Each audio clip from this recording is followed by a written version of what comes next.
It's a great pleasure to be here, and I would say my talk is somewhat different from the other talks because many of you have proposed solutions, and I'm going to just talk about problems. So it's actually always easier to just talk about problems. But what I would like to talk is first a little bit about exascale computing. What is exascale? 10 to the 18 operations per second. It's a big number. It's a number out there that we've put ourselves because it's something to measure progress to, but the issue really is to look at the next generation of supercomputers and high-performance computers and see how we can enable science. And I'm drawing, in the first part of my talk, a lot on a group of colleagues who have worked on this for many, many years. And what we've done is, since about 2007, developed the case for extreme-scale computing, for exascale computing, worked in many workshops, delivered many reports which look at all these activities. And they're all available on the web, so you can look at them. And it's very difficult, of course, to look at 10 science reports and 2 computer science architecture reports and extract from them in a few slides what's going on. But let me just sort of, at the very high level, say why we continue to push at the supercomputing field. And I think that's very important to keep this in mind because a lot of you may think and say, well, supercomputing, this is something that has been solved or was done in the 90s.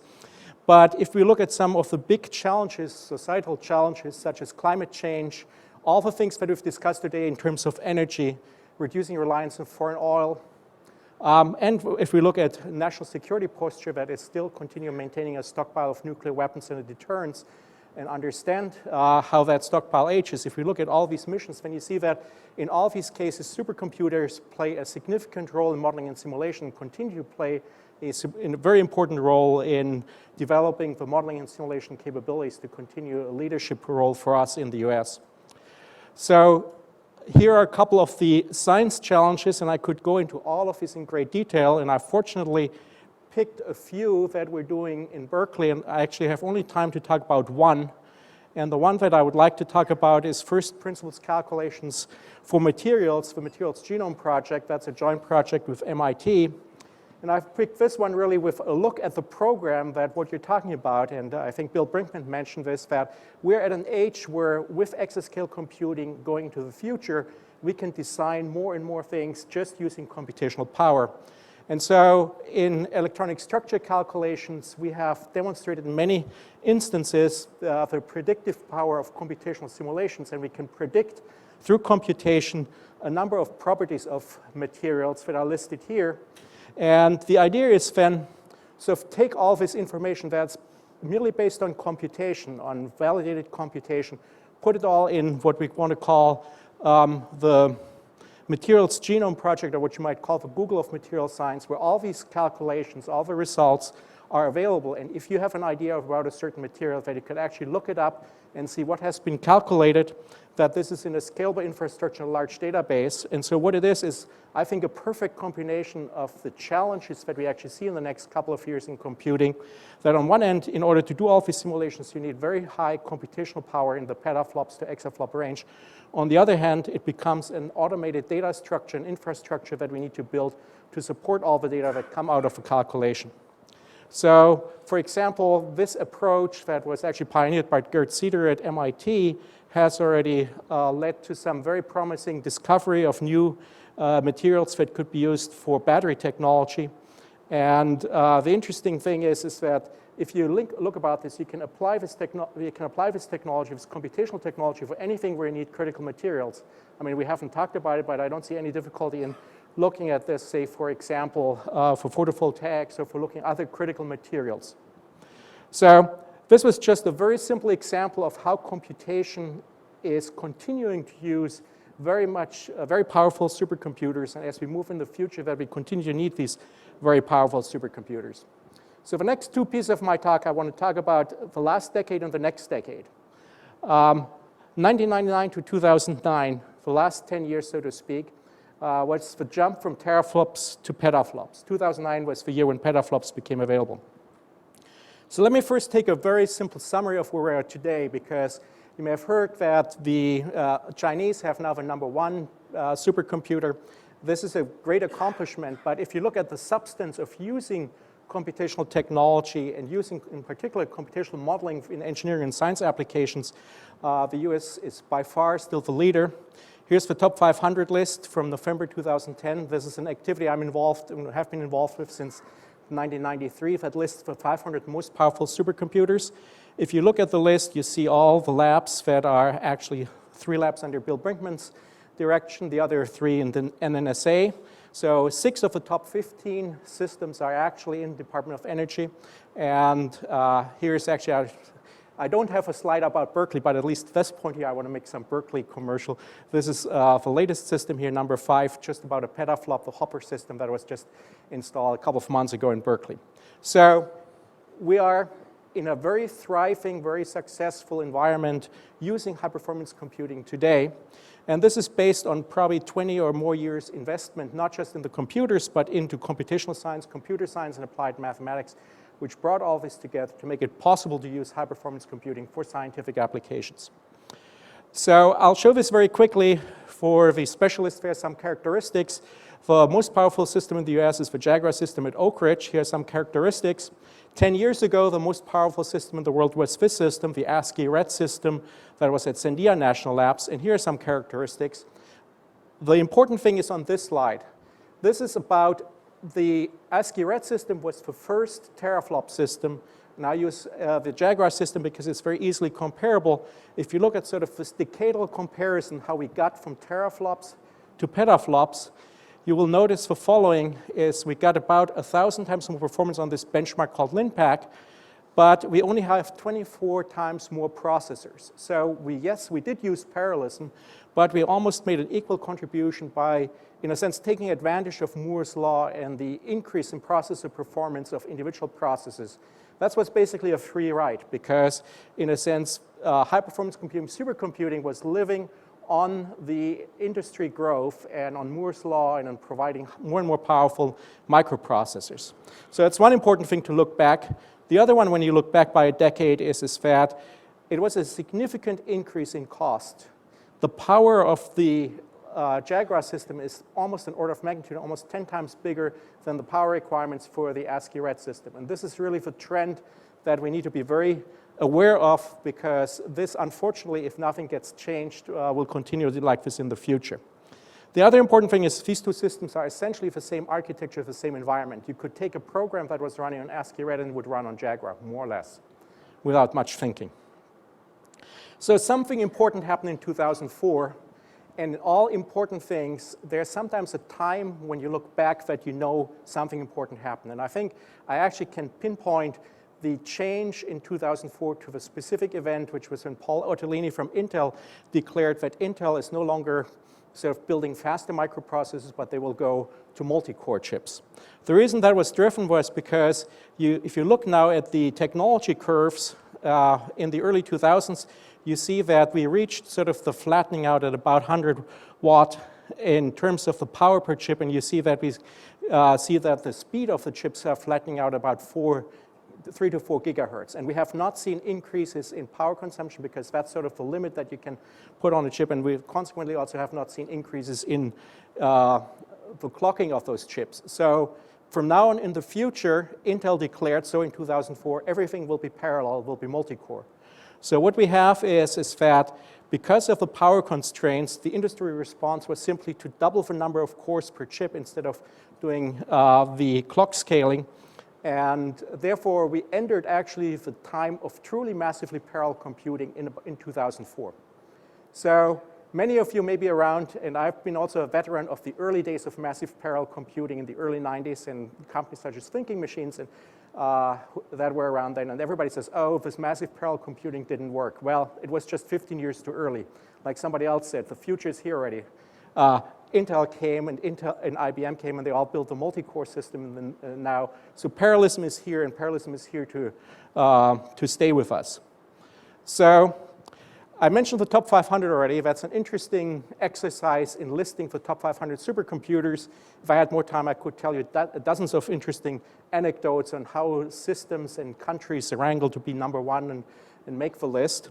The remarkable thing about this top 500 is you take a supercomputer, you run this benchmark. The benchmark measures a floating point operations per second number. It's called the Rmax number, and that determines your position on the list. Individually, it's not that interesting, but in aggregate, it gives you extremely reliable statistics on where the industry is going and how things have grown. And so what you see is if you sum up the 500 systems on this top 500 list, you get this remarkable linear growth, and this is on a semi-log scale, so exponential growth. And it's pretty amazing that in a process that is really driven by what vendors do and what customers do, that we get this logarithm of this exponential growth. For number one system, it's a little bit bumpy. You see these big bumps up. This here was the famous Japanese Earth simulator, was a big jump up. Then you see here jump up, that was Blue Gene. Then this was Roadrunner. So you always get some big system that bump up the curves, but on average for some or also for number 500 stay the same. And you see how remarkable the growth was that here the number 500 system with 31 teraflops would have been faster than the Earth simulator, the most talked about system in the early decades. So Moore's law, more parallelism have pushed this curve forward. Now the reason I show you this curve is just because what a lot of my colleagues and I did and myself are doing is this following. You just extrapolate this curve into the future. And then somebody says, so by definition, we get the exaflop in 2020. Case done. Just wait and sit and relax.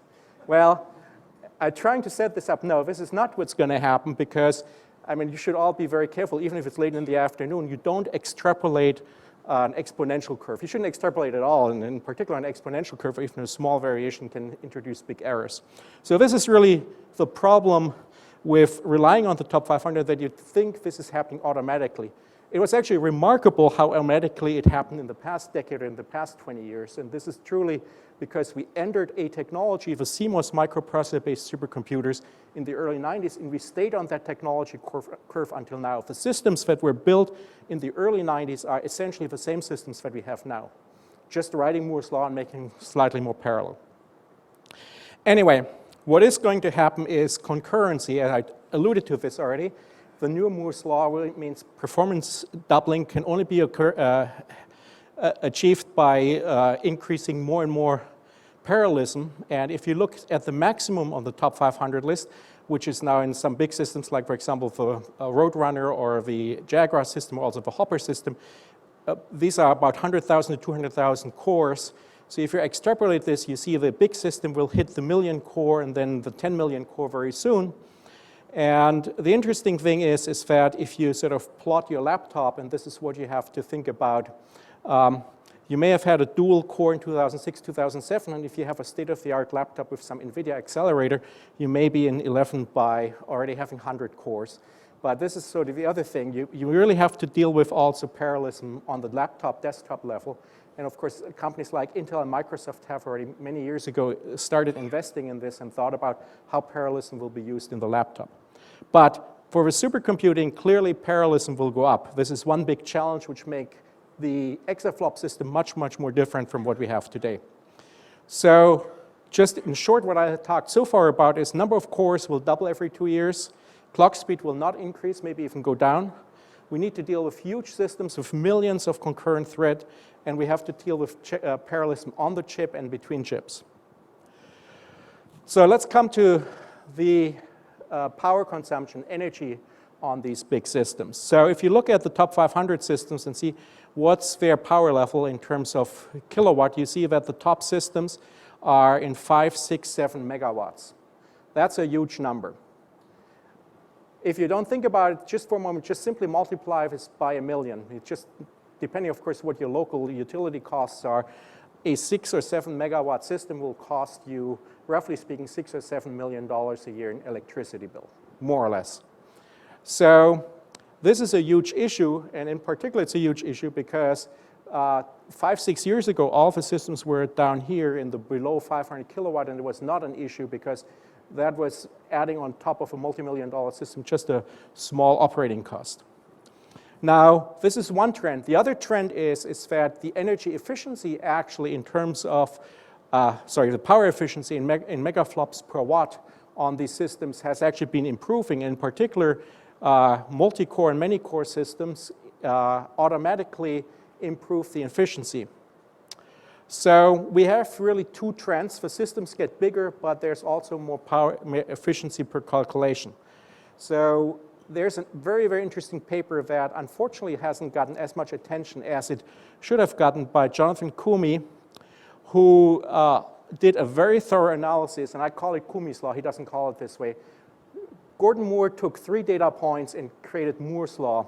Jonathan Koomey went back into the 1940s, 1950s, looked at all the old papers. He went to the Computer History Museum, did benchmarks on historical machines, and derived that computations per kilowatt hour have improved by a factor of 1.5 per year over a long historical period. So that's a terrific data point to have. That's in IEEE Spectrum last March, because now we have sort of what the industry has been doing. So the fact that many core is getting more energy efficient is really not anything different from what happened in the past. Computers have become more energy efficient. So here we are today, and the key question is we have these 2 trends. We have computers become bigger, become more parallel. Individual components by industry standards become more energy efficient. How do these 2 trends really, so to speak, multiply together? Well, it's a very simple analysis. Koomey says we have 1.5 improvement in computations per kilowatt hour. For supercomputing data, top 500 show that's about a 1.86 increase on computations per second per system. So overall, basically the power per system has been increasing at about 1.24 per year. And if you take this together, you can project that a exaflop system, which will run half an exaflop on Linpack, say in 2020, will require 60 megawatts. 60 megawatts means $60 million to pay electricity. So of course, hopefully we'll get all these photovoltaic plants built and have a gigawatt plant right next to the supercomputer, because otherwise we can't afford this. Well, this is a real back of the envelope calculation. You may doubt this, but Peter Kogi did with a group of scientists and some of my colleagues a very detailed study on behalf of DARPA in 2008, 2009, and pretty much came up with the same results. So here is the sort of linear extrapolation that would come out for the top 500. Here are the top 10 systems from the top 500. And here is the expectation that how you could get to the exaflop. The interesting thing is the DARPA study said you can't get to the exaflop just based on the technology curves that were at that time projected by the vendors, just using standard technology. But the real interesting output from the DARPA study was that they came up with a number which was of about 120 megawatts per system, per exaflop system. And this is twice what I said, but it's an exaflop system. So it's about in the same ballpark. So I pause at this point. I live in a lab which was 30, 40 years ago, a high-energy physics lab. And we know what happened to high-energy physicists. They built bigger and bigger systems until they built the last one.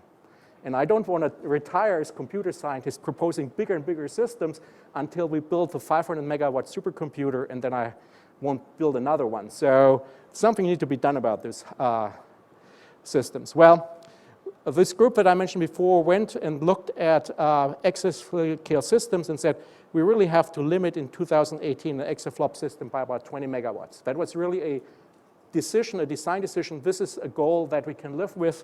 And then we have to look at all the other technology. So if you want to do this, these are sort of the constraints. All performance is more parallelism. So we have to really deal with a lot of parallelism. That's good news for all computer scientists. Many projects to do. Good news for mathematicians. Here is the good news for the technologist. We want to increase the power only by a factor of 3. So we have to invest a lot in computer architecture, new technology research. And it will be a significantly different software systems architecture, and of course we will have to run different applications. So here are 2 references on where you can find all the details on it. So there's another 40-minute talk, and I'm out of my 20 minutes now, which will talk about all these things and what can be done in these areas. So John Bowers did a terrific job talking about data movement, for example, and silicon photonics. Certainly it's a technology that we will need to reduce the energy, the power consumption in the supercomputers. But there are many other things. Processors and memory have to be closer together. There's a question of stacked memory. In terms of memory technology, we have to look at resilience technology. So this is, as I said, another hour and a half talk with about 20 minutes or 50 minutes on each of those topics. The main message that I want to bring to you here today is that unlike many of the other exciting technologies that we've heard today, with maybe the exception of the silicon photonics and some memory technology, industry has not yet picked up on this because they think of supercomputing as something that's esoteric, not interesting, old application. What's missed here is that this is the future of computing in general. Energy efficient computing will drive the future of computing, just like energy efficiency is driving everything what we're doing here in terms of lighting or photovoltaics or batteries. Consequently, there is really an opening to develop new technology that will lead to probably dramatic breakthroughs and change computing in the next decade, and whoever is going to be first in finding some of those gaps will be successful. So here's my summary. I think I said what I said in a summary in the last slide.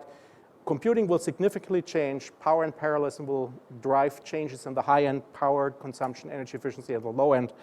And we really need these new technologies to get to the exascale level. And those technologies are really in the infancy today. Thank you.